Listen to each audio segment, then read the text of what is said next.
at Russia's own citizens.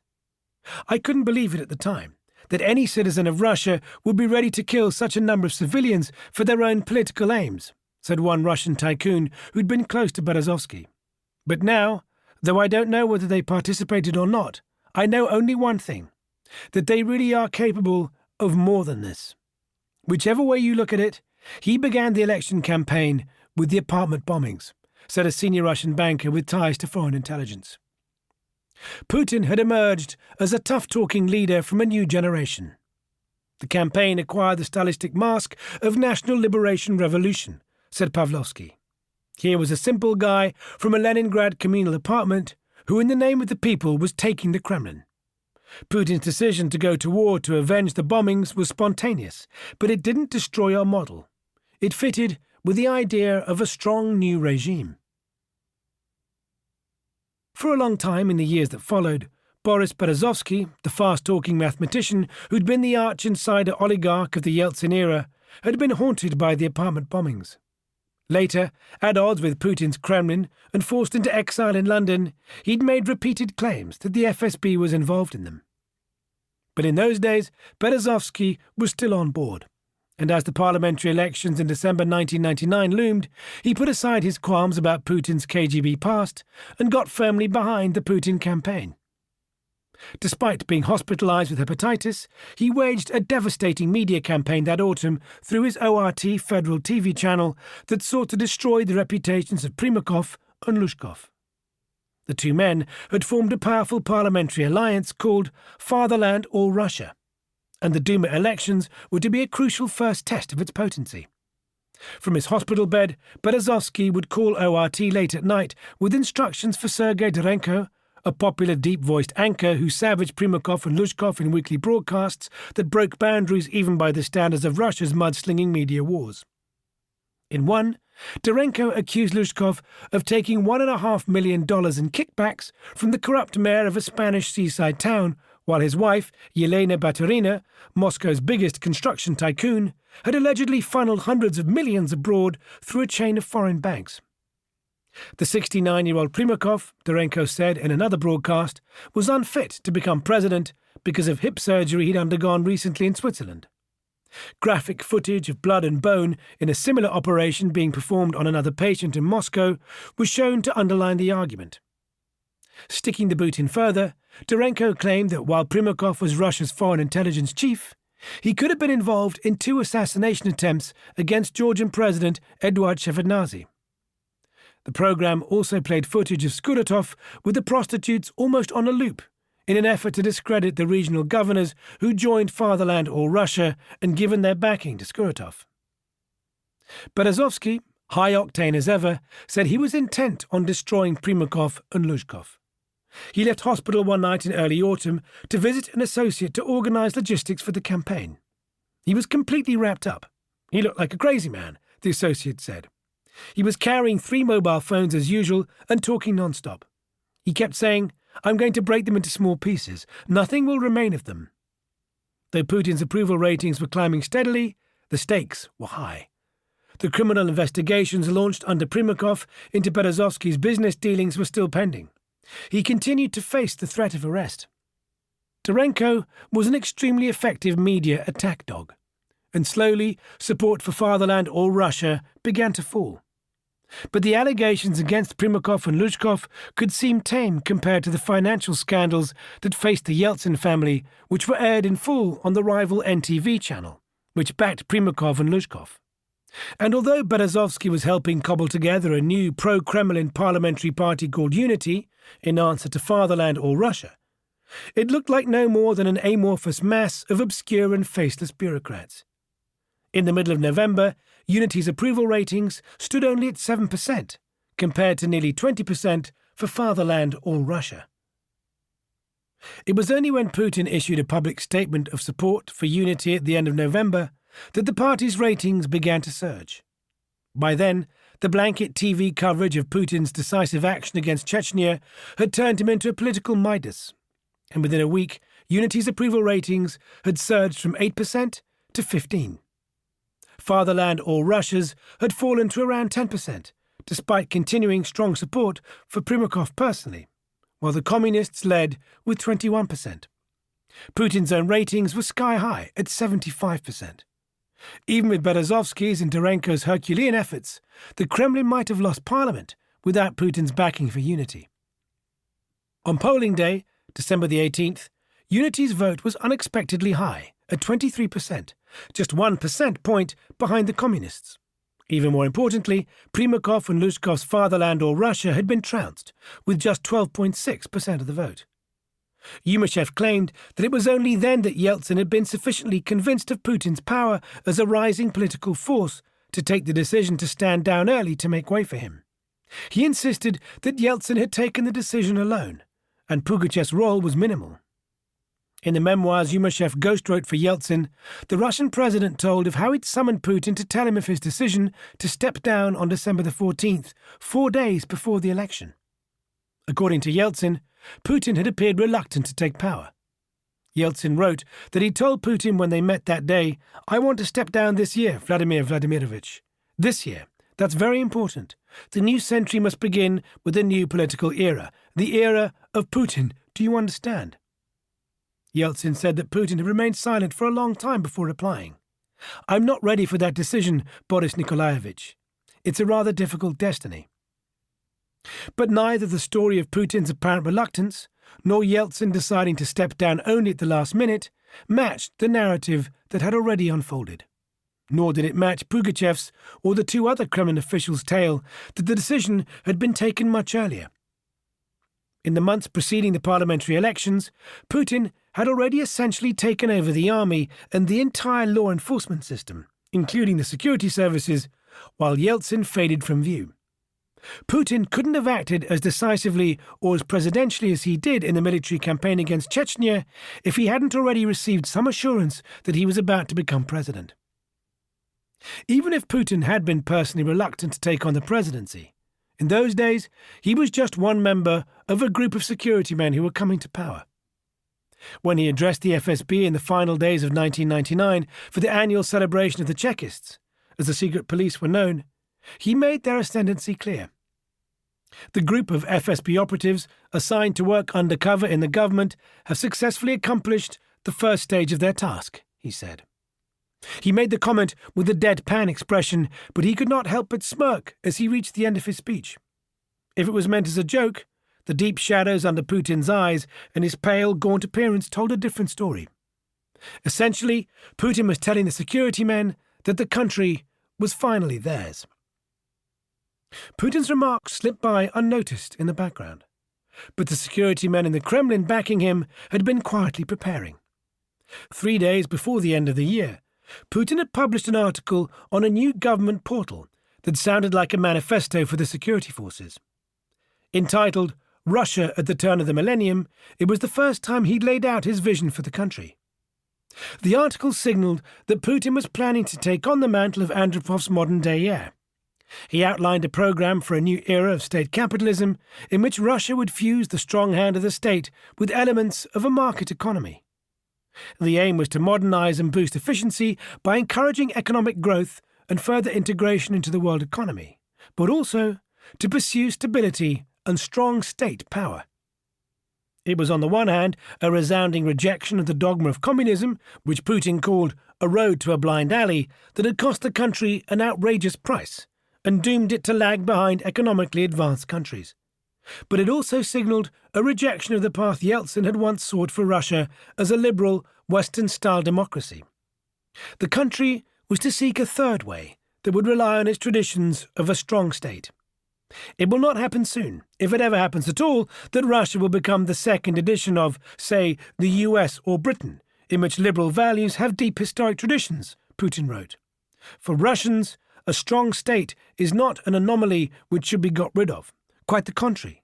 They see it as a source and guarantor of order and the initiator and main driving force of any change. In the Russian preparations before the New Year holidays, the eve of a new millennium, barely anyone noticed.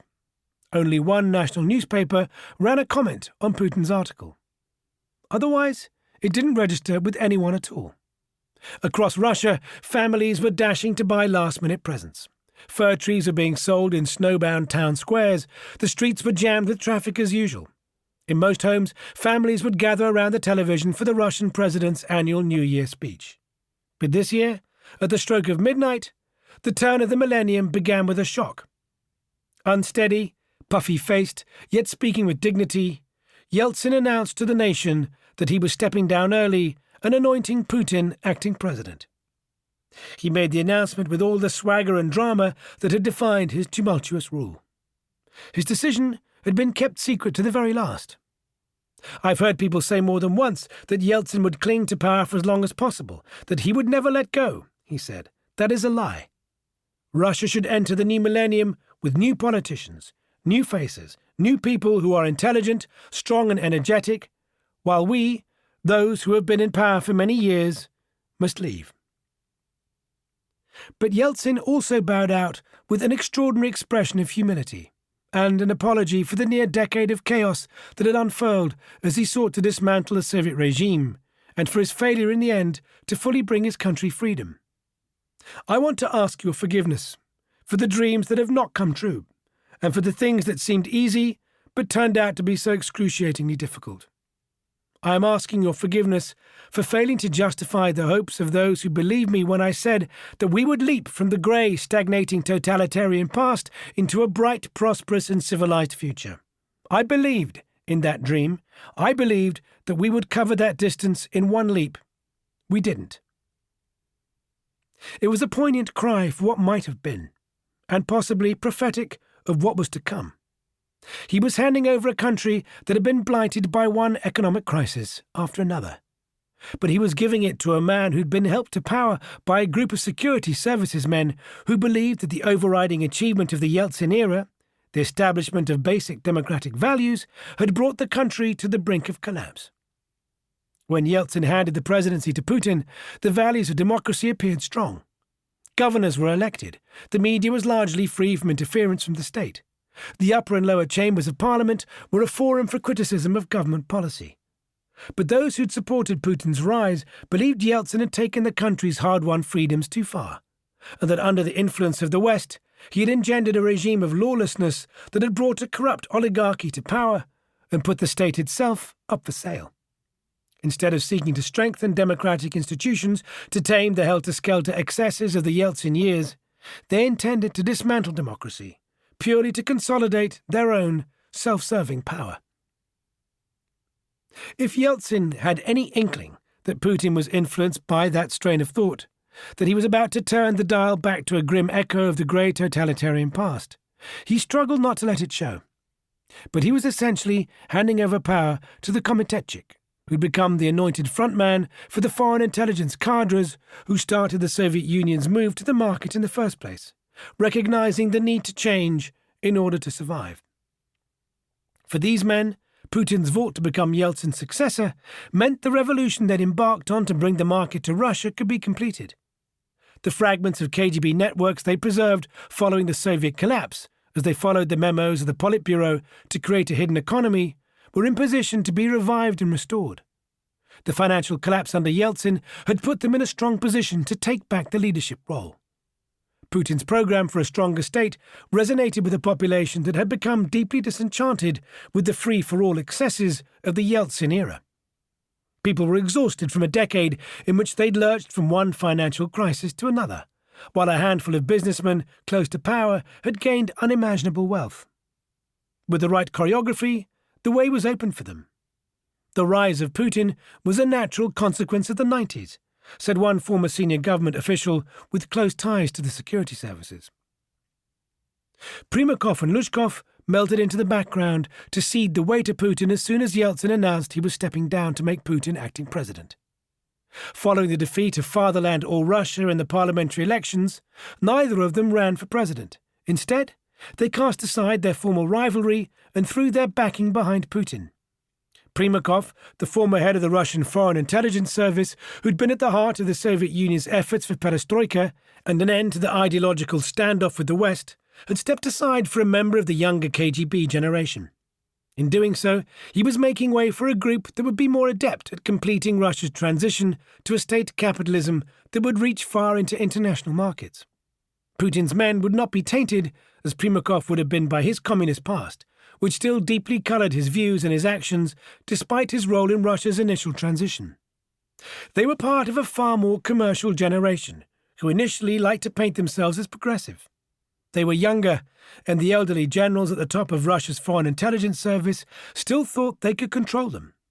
Yet Primakov was passing the baton to a group that was far more ruthless than his own, that would stop at nothing to assure their own rise to power.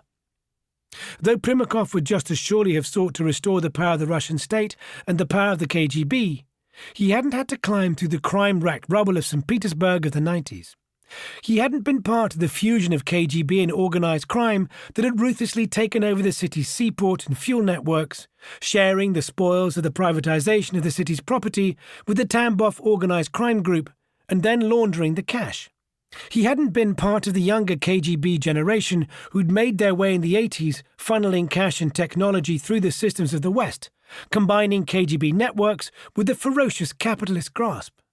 He was an elder, more principled statesman of the Cold War, far above the asset grab of the 90s.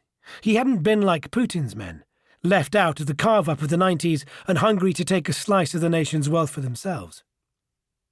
The consequences of the Yeltsin family's decision to back Putin, to save themselves from Primakov's and the prosecutors' attacks, were to be felt in Russia and across the world for decades to come. We'll never know what would have happened had Primakov taken the presidency. But it is safe to say that his version of a KGB revanche would never have lasted as long as Putin's, nor would he have ultimately acted as ruthlessly on the international stage. His attachment to the communist era would have made him a target for a backlash. He would have seemed like a dinosaur from the past, while a Stepashin presidency would have been far milder and less likely to see the rollback of freedoms that Putin's regime led.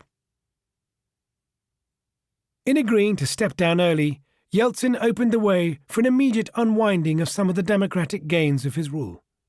He'd made Putin's election as president almost a fait accompli. As acting president, Putin had the entire might of the administration behind him, and could almost spend the nation's budget at will. On the eve of the election, which was to take place on March the 26th, he signed a decree boosting wages for teachers, doctors and other state workers by 20%. No one doubted that he would win. He hardly even had to campaign, and treated the entire election process with disdain. "I could never in my worst dreams imagine I would take part in an election," he told journalists on election night. "It seems to me an absolutely shameful business. You always need to promise more than your opponent to look successful. I could never imagine that I would have to make promises knowing beforehand that such things could not be done. Thankfully, the way this presidential campaign was conducted helped me avoid this. I did not have to deceive a huge part of the population." He refused to take part in television debates with the other candidates, the stalwart communist leader Gennady Zyuganov and the firebrand nationalist Vladimir Zhirinovsky of the Liberal Democrat Party, both of whom had already lost to Yeltsin in 1996 and stood even less chance against Putin. He eschewed the Western-style TV clips and boisterous events that had marked Yeltsin's campaign. "These videos are advertising," he told reporters. "I will not be trying to find out in the course of my election campaign which is more important, Tampax or Snickers," he sneered. The fact was, in those days, Putin would have been unlikely to survive any televised debate. He'd never played a role as a public politician, but he was given an easy out. Instead of campaigning, his role as acting president meant that he was granted fawning blanket coverage on TV, which portrayed him as the nation's resolute leader. He was shown crisscrossing the nation on visits to factories and swooping into Chechnya on a Sukhoi fighter jet. All of these activities, campaign staff insisted, were part of his working schedule and had nothing to do with the election campaign. The tactics chimed with an electorate disillusioned with the showmanship and political drama of Yeltsin. They just wanted someone to lead. Putin's rivals were left far behind, fringe figures irrelevant to an election that was rapidly becoming a foregone conclusion. 2 days before the vote, Putin and Lushkov appeared together on a Moscow construction site, displaying their truce for all to see. The Kremlin had been handed to Putin on a plate. "It was like a Christmas present. You wake up in the morning, and suddenly it's there," said Pugachev.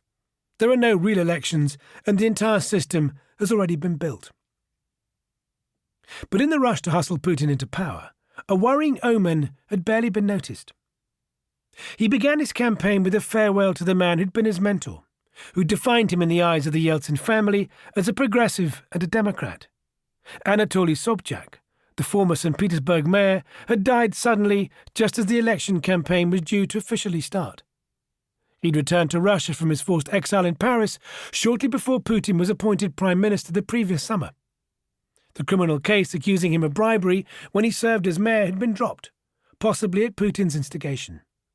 And now that his former protégé was fast on the way to becoming the country's leader, he didn't have to worry about it returning to haunt him.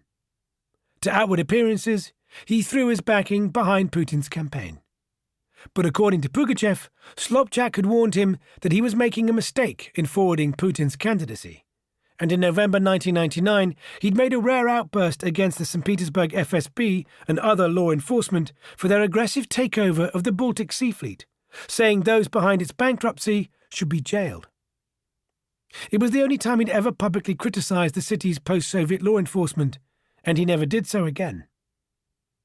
On the day he died, February the 20th, 2000, he was accompanied by a figure from Russia's underworld, from the shadowy nexus between the security services and organized crime.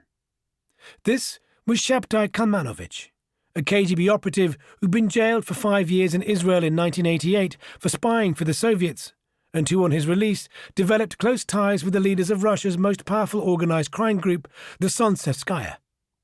Kalmanovich had been a close partner of a businessman running South American fruit imports through the St. Petersburg seaport, and according to one former city official, he handled South American contraband too.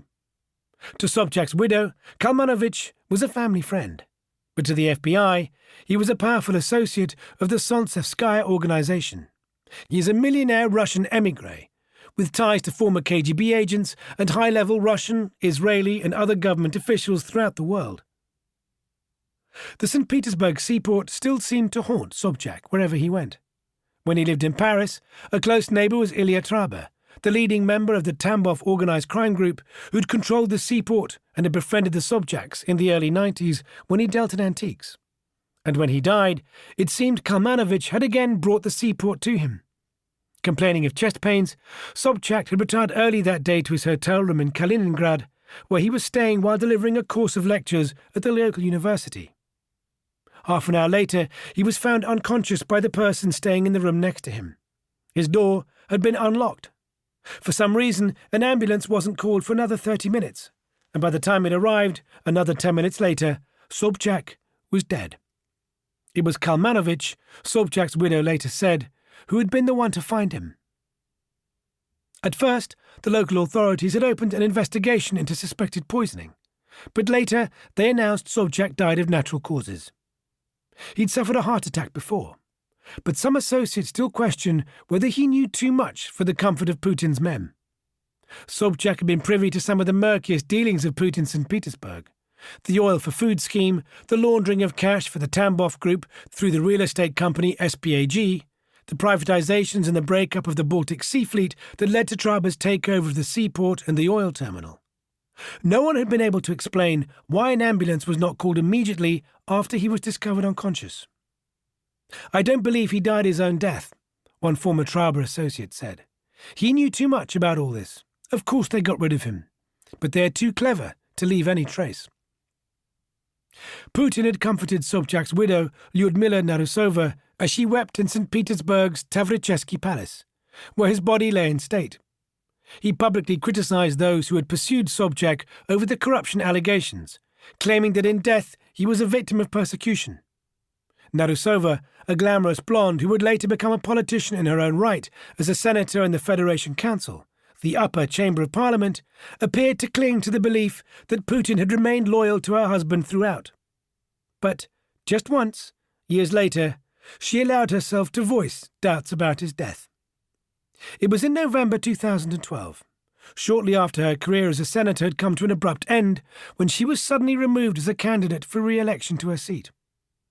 As Putin's rule eradicated all remnants of parliamentary reform, she'd become too outspoken and critical. The process of her dismissal and the clampdown she'd seen imposed on the country's politics had destroyed certain illusions, she told a reporter.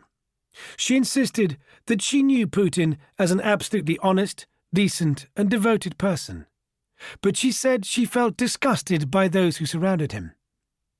When her husband died, she'd had an independent autopsy conducted. It found that he had died because his heart stopped, she said, but she would not say how exactly that had happened, only that tests had found it had not been due to a heart attack. The scars on his heart were old scars from the heart attack he suffered in 1997. Why his heart stopped is another question, she told the reporter. She claimed to know the answer, but said she could not disclose it because she feared for her daughter's life. I can see what these people are capable of, these people who don't want to hear a word of truth. All the documents are kept in a safe abroad. Even if something happens to me, they will still be there. When asked who she meant by these people, she said, some of them are in power. She never repeated the allegation. Following his appointment as acting president, Putin slowly began to shed the skin of his St. Petersburg past and to adjust to his new life. For a time, Yeltsin and his family remained in the vast Gorky 9 presidential complex in the woods outside Moscow, and Putin, still living in the state dacha of the prime minister, needed a presidential residence. Pugachev drove him to look at 3 state residences from Soviet times that were free. One was too close to the road, another was not suitable at all. But the third, a vast estate built before the revolution in the 19th century, appeared to fit the bill. For Pugachev, the residence, named Novo Ogarevo, had a historic and spiritual significance. It had been the home at the turn of the century of Grand Duke Sergei Alexandrovich, a son of Tsar Alexander II, and his wife Yelizaveta Fyodorovna. In the tumult of those pre-revolutionary years, a terrorist bomb had taken the life of the arch-conservative Grand Duke, who served as governor of Moscow. His wife had quietly gathered his limbs and other body parts from the street and devoted the rest of her life to caring for the needy, eventually becoming a nun. After the Bolsheviks took power, she was murdered by being buried alive in a mineshaft. And in 1981, she was canonized as a Russian Orthodox saint. To Pugachev's Orthodox believers' eyes, Novo Ogarevo had significance as a religious relic of the Tsarist past. For Putin, however, the house, built in the style of a neo-Gothic Scottish castle, with a vast lawn that stretched down to the Moscow River, had quite a different pool. It came equipped with a 50-metre swimming pool. When he saw it, Pugachev said, his eyes went so big and round, I understood that he wouldn't need anything else in life. I thought this would be the limits of his dreams. Pugachev, still apparently believing that Putin was under his control, thought it would be easy to impress him with the trappings of presidential life. Before the collapse of the Soviet Union, he lived most of his life in communal flats. He was 40 before he began to work in the mayor's office. He'd been born and raised in a cramped communal flat in Leningrad, and before he was sent to Dresden by the KGB, he and his wife Lyudmila had continued to live in a communal flat there. Lyuda was told she could only use the kitchen between 3 and 5 p.m., said Pugachev. Can you imagine coming to this after living like that? The Novo Ogarevo estate had been renovated in Soviet times as a guest house for visiting government delegations from abroad. A second house, a copy of the first, was built a short distance away, across an orangery, for holding Central Committee receptions. The heads of the Soviet republics had gathered there to work on Gorbachev's historic New Union Agreement, the fateful reform of relations between the Soviet republics that was one of the causes of the August 1991 coup. Pugachev could see that beyond minor renovations, all that was needed for the Putins to move in was to build a high enough fence. Pugachev still appeared to believe that Putin was a reluctant leader. Putin would often refer to himself as the hired manager and seemed convinced that his term in power would only be for a few years.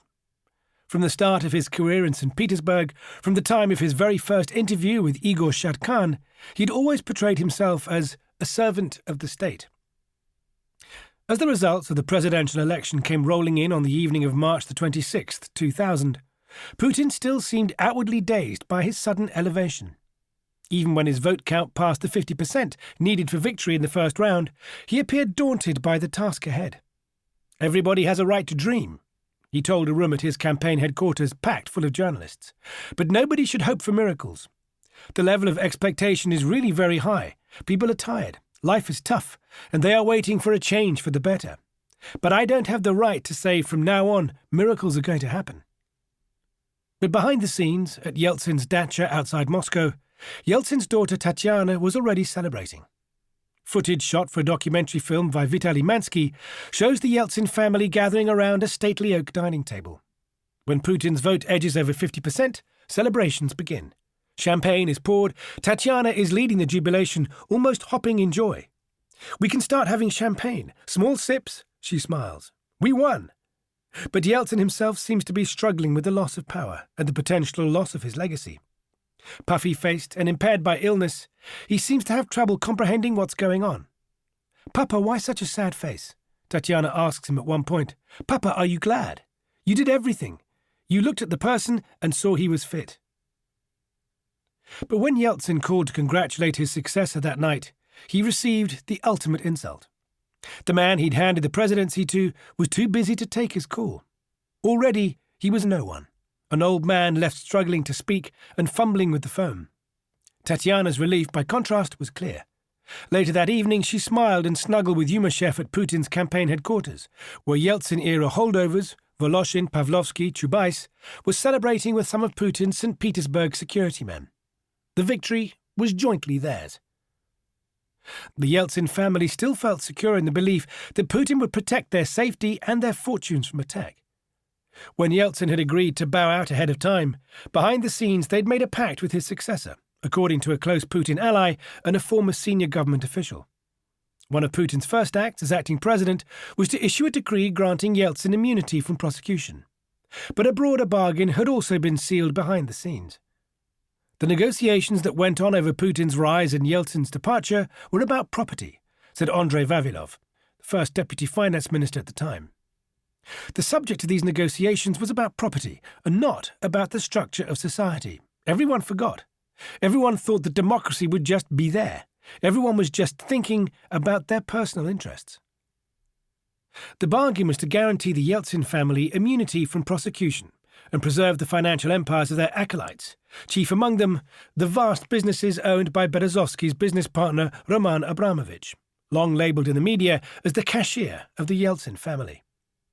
The businesses involved included the Sibneft oil major and the aluminium giant Rusal, forged just before Putin took the presidency and permitted to take control of more than 60% of the Russian aluminium industry, a potent symbol of the family's continued power. The deal also granted the Yeltsin family's appointees the right to continue to run the economy during Putin's first term in power, the close Putin ally said. Yumashev, however, denies any such deal was ever made. The decree issued by Putin granting Yeltsin immunity had made no mention of the Yeltsin family, he said, while the family had no businesses to be preserved. As for the makeup of the government, Putin was absolutely free in choosing whoever he wanted. He could have fired everyone. The only reason behind Putin's rise to power, he said, was that Yeltsin believed in his adherence to democracy. Pugachev, too, told of a curious moment. He insists that he agreed with Yumashev and Tatiana that they would leave the country and allow Putin free rein to run things as he wanted.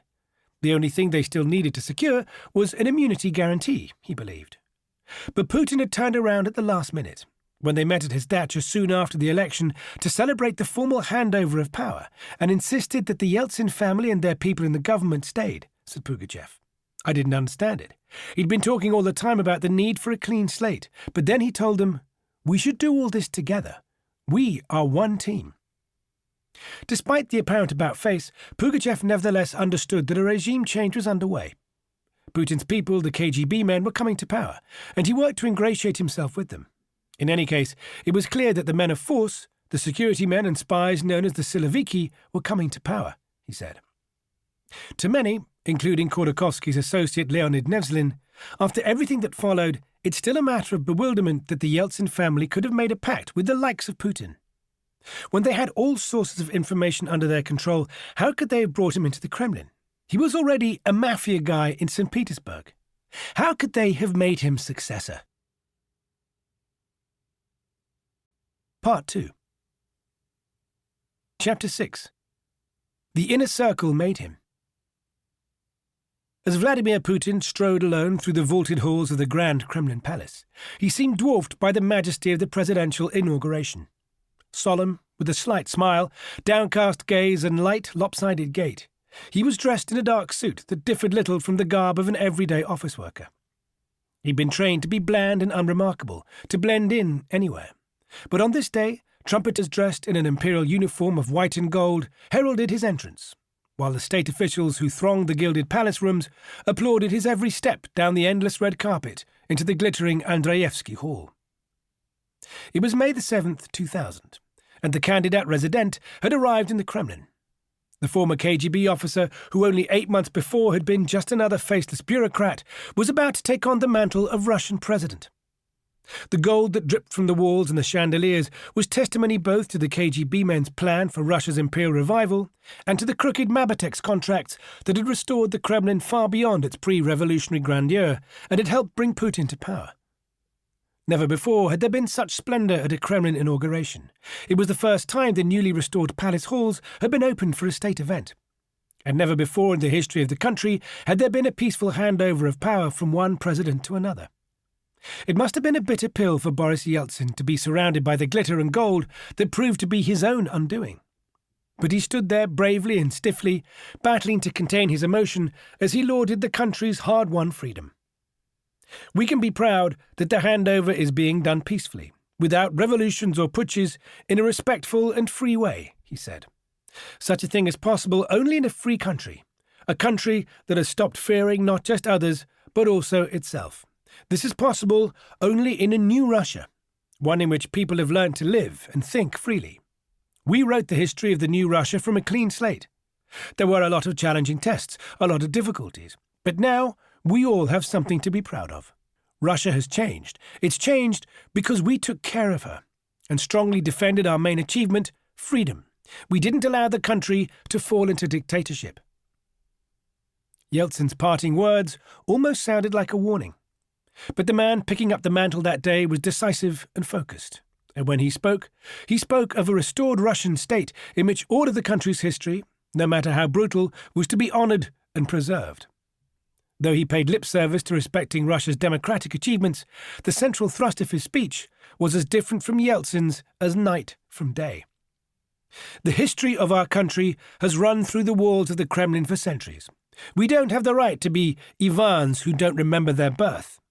We shouldn't forget anything. We should know our history as it was, and take lessons from it, and always remember those who created the Russian state and defended its values, who made it a great and powerful state.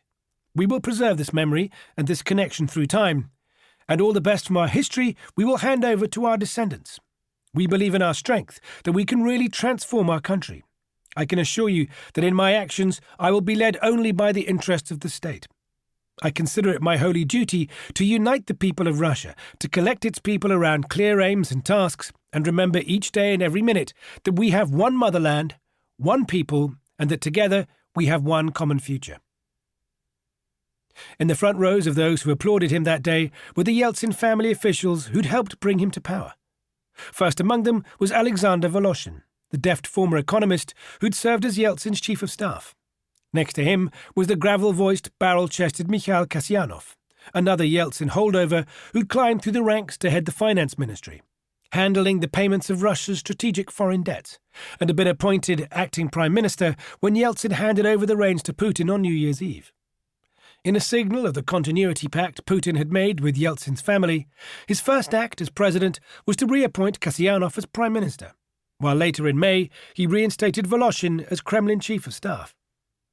But hidden and unnoticed in the mass of officials who thronged the golden Andreyevsky Hall were the KGB men Putin had brought with him from St. Petersburg.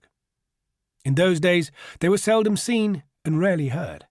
But these were the Siloviki who, first in union with Yeltsin's officials and later on their own, were to flex their muscles and make their presence very well known.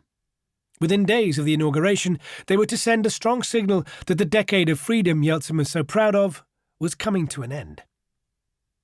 Among them were KGB-linked businessmen such as Yuri Kovalchuk, the former physicist who'd become the largest shareholder in Bank Russia, the St. Petersburg bank created by the Communist Party in the twilight of the Soviet Union. There too was Gennady Timchenko, the alleged one-time KGB operative who'd worked closely with Putin to control the city's oil exports. These men had been hardened in the vicious struggle for cash in the St. Petersburg economy, and they were now hungry for the riches Moscow had in store. Also hidden among the faceless crowds were a web of little-known allies with whom Putin had first served in the Leningrad KGB, and who he'd brought in as his deputies on his appointment as FSB chief in July 1998. Few had paid much attention to them. Among them was Nikolai Patrushev, the gnarled and experienced operative who, according to one former Kremlin official, had fumed at being caught red-handed in the Ryazan apartment bombing plot. Patrushev had replaced Putin as FSB chief the moment Putin was appointed prime minister, and he would remain in the post for the entirety of Putin's first 2 terms in power. He'd served in senior posts of the FSB in Moscow since 1994, long before Putin began his rise. A year older than Putin, he'd served with him in the Leningrad KGB's counterintelligence division in the late 70s.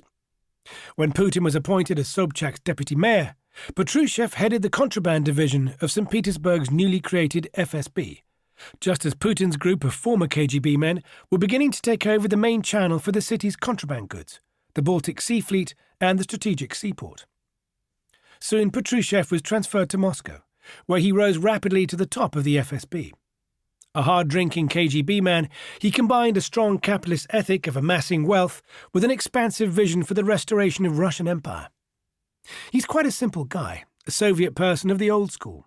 He wants the Soviet Union only with capitalism. He sees capitalism as a weapon to restore Russia's imperial might, said one person close to him. Another close Putin ally agreed. He's always had very strong independent views. Always, Patrushev had been a visionary, an ideologist for the rebuilding of Russian Empire. He is a powerful personality. He is the one who really believes in rebuilding the empire. He is the one that got Vladimir Vladimirovich into all these ideas, said the person close to him. But while Patrushev was well versed in the founding texts of Russia's geopolitical ambition, he was a ruthless and relentless operator who would stop at nothing to get his way.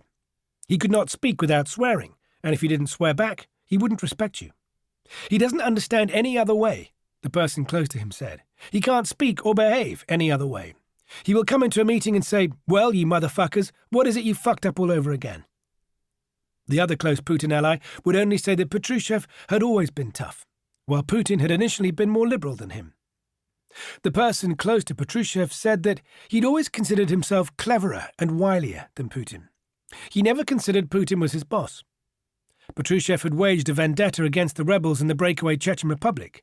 He hated the Chechi and anyone who worked with them with a vengeance. Also among the little-noticed Siloviki applauding Putin's inauguration in the Andreevsky Hall was Sergei Ivanov, who'd served as a senior foreign intelligence operative for the KGB. His urbane manner and fluent English masked a sharp tongue and at times vicious manner. He too had worked closely with Putin in the Leningrad KGB. They'd operated out of the same dingy room in the Bolshoi Dom KGB headquarters, a monolithic block of granite on Nitenyi Prospect, for 2 years, until Ivanov was promoted and transferred abroad, long before Putin made it to the Red Banner School.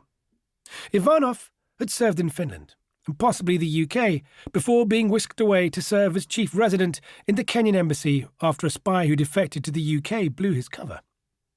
In the 90s, he'd served directly under Primakov as deputy chief of the European Desk for the Foreign Intelligence Service, or SVR, becoming the youngest general since the Soviet collapse.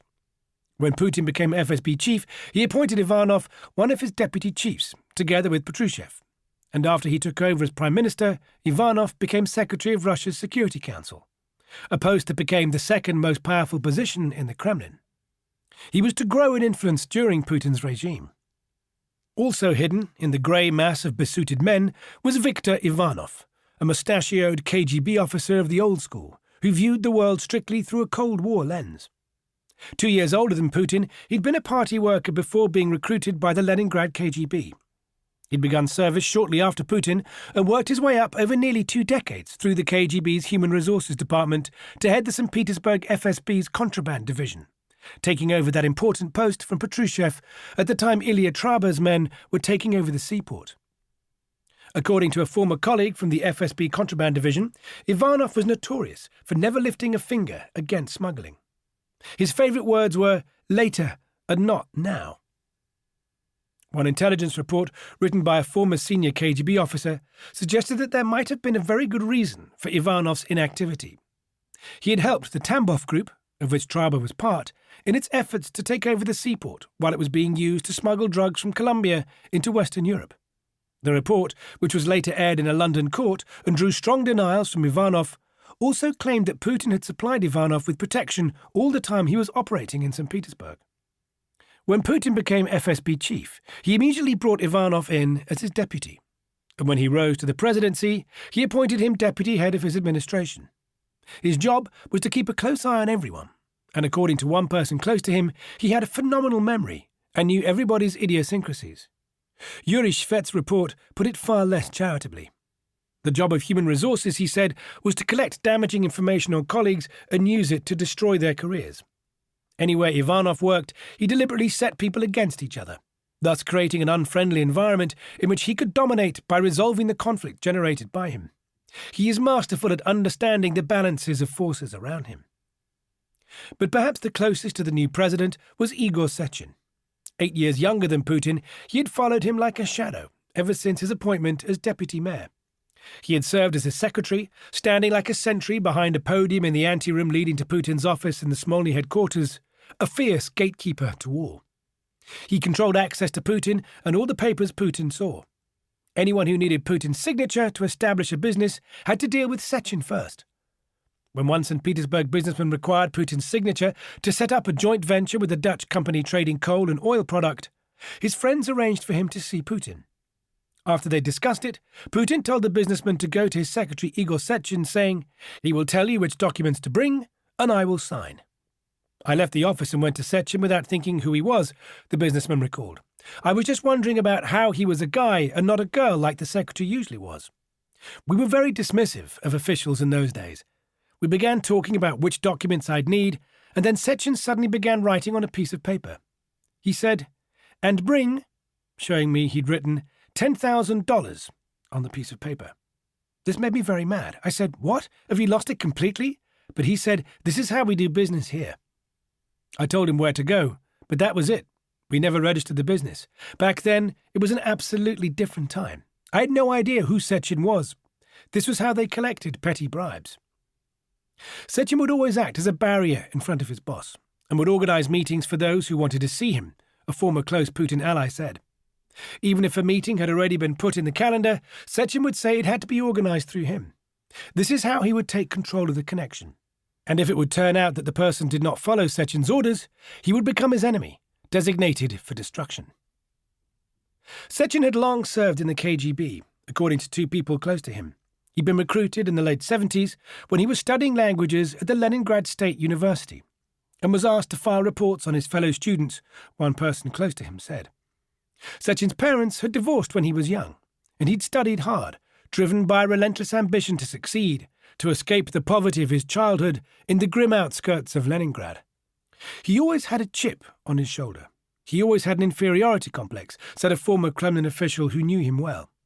He came from such a poor region of Leningrad, but where he went to university, in the language department, it was filled with the children of diplomats. Sechin had always served undercover for the KGB, and his time there was never mentioned in his official biography. Instead, it said he'd been sent to work as a translator, first in Mozambique, where his knowledge of Portuguese was in demand as a civil war was raging and the Soviet military was training and equipping a national army. He'd then been sent, again officially as a translator, to Angola, where the Soviet military, still playing out a Cold War great game in Africa, was advising and equipping rebels in another civil war.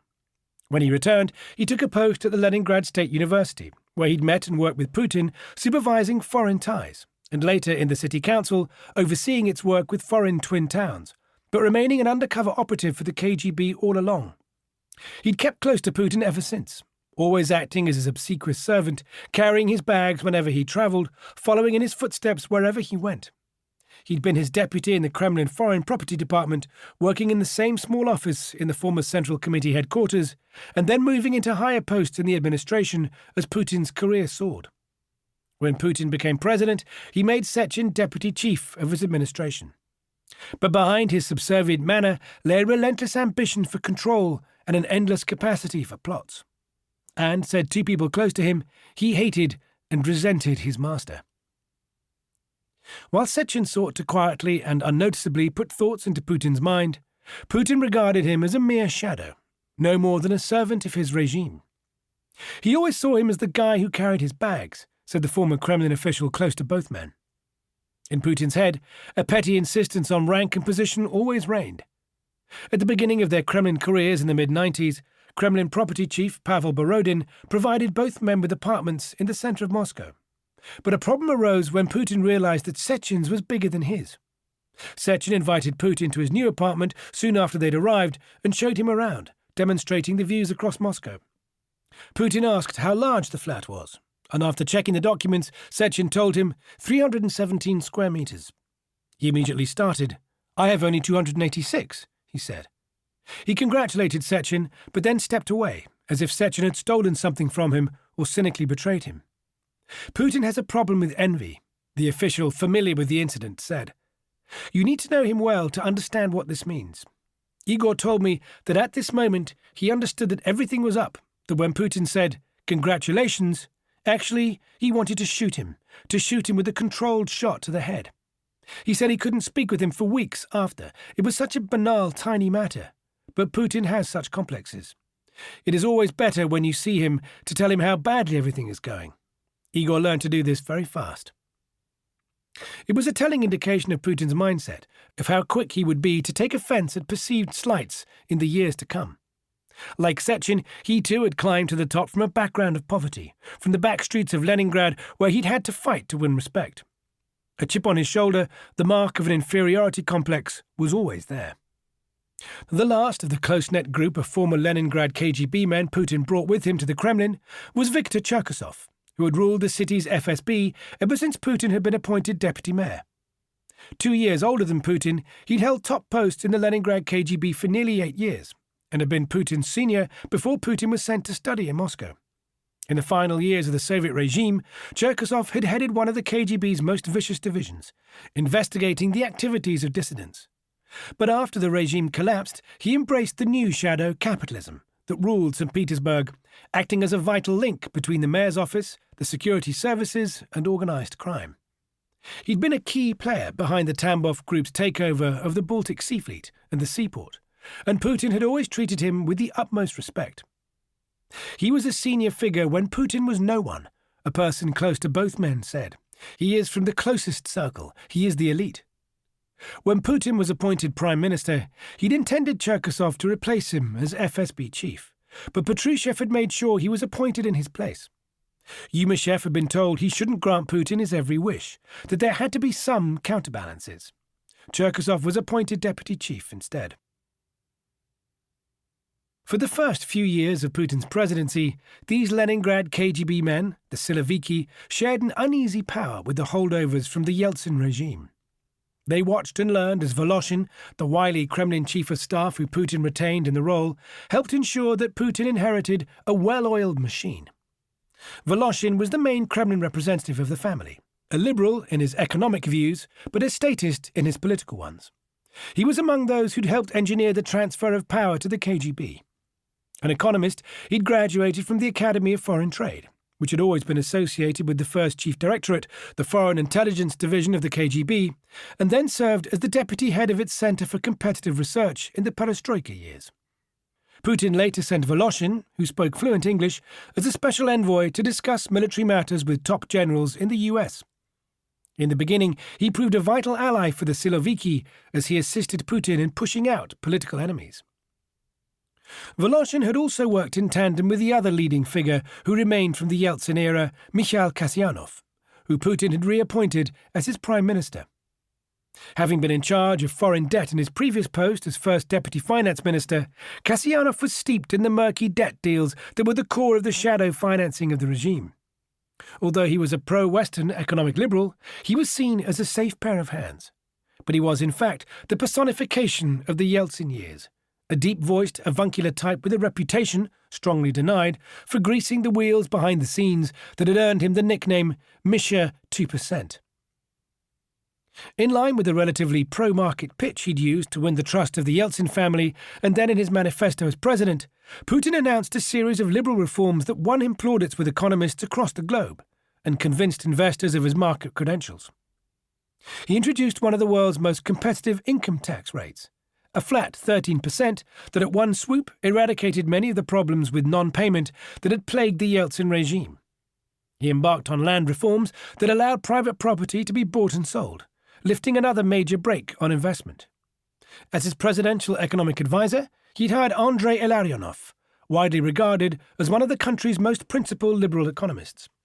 Amid the pro-market moves, oil prices, on which so much of the Russian budget depended, were finally starting to rise. And, buoyed by the surging inflows, Putin's government began paying down the vast debts on funds the Yeltsin administration had borrowed from the IMF. The instability and chaos of the Yeltsin years seemed finally to be coming to an end. The world was also cheered by Putin's attempts to seek rapprochement with the West. One of his first acts as president was to close down the Lord's listening station in Cuba that Yegor Gaidar had fought so hard to maintain. He sought to build a close relationship with US President George W. Bush, and was the first world leader to call and express his condolences after the September 11, 2001 attacks. He even defied the advice of his own defense minister, by that time Sergei Ivanov, and allowed the US access to military bases in Central Asia from which it could launch attacks in neighbouring Afghanistan. Putin's KGB past was pushed into the background, as George W. Bush said that when he looked deep into his eyes, he got a sense of his soul. But all of this was short-lived. The early days of Putin's presidency now seem an era of wishful thinking and great naivety.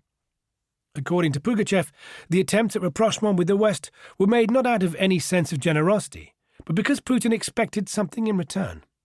So when in June 2002, George W. Bush, after months of being courted by Putin, announced that the United States was unilaterally withdrawing from the Anti-Ballistic Missile Treaty, a key arms agreement dating from the Cold War, Putin and his advisers felt betrayed.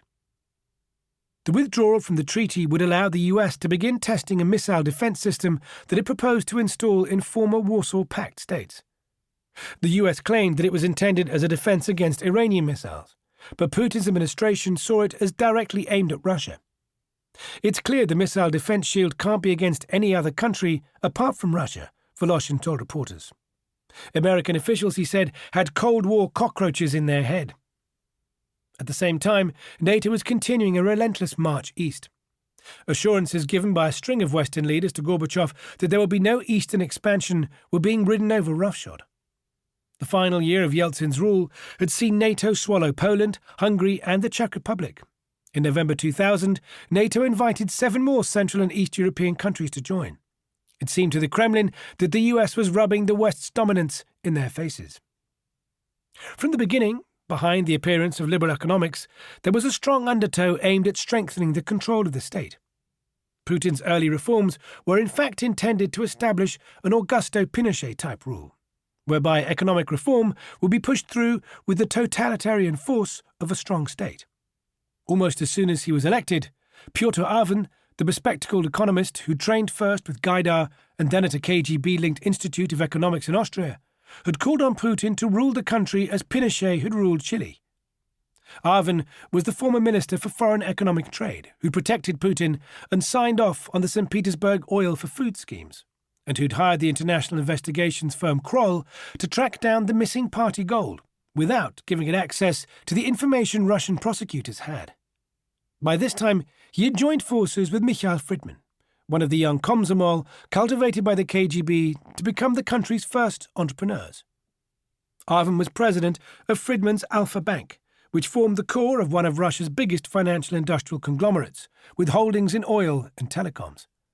At the centre of the Alpha Group's financial network sat the director of one of its main holding companies in Gibraltar, Franz Wolf, the son of Marcus Wolf, the Stasi's ruthless former intelligence chief.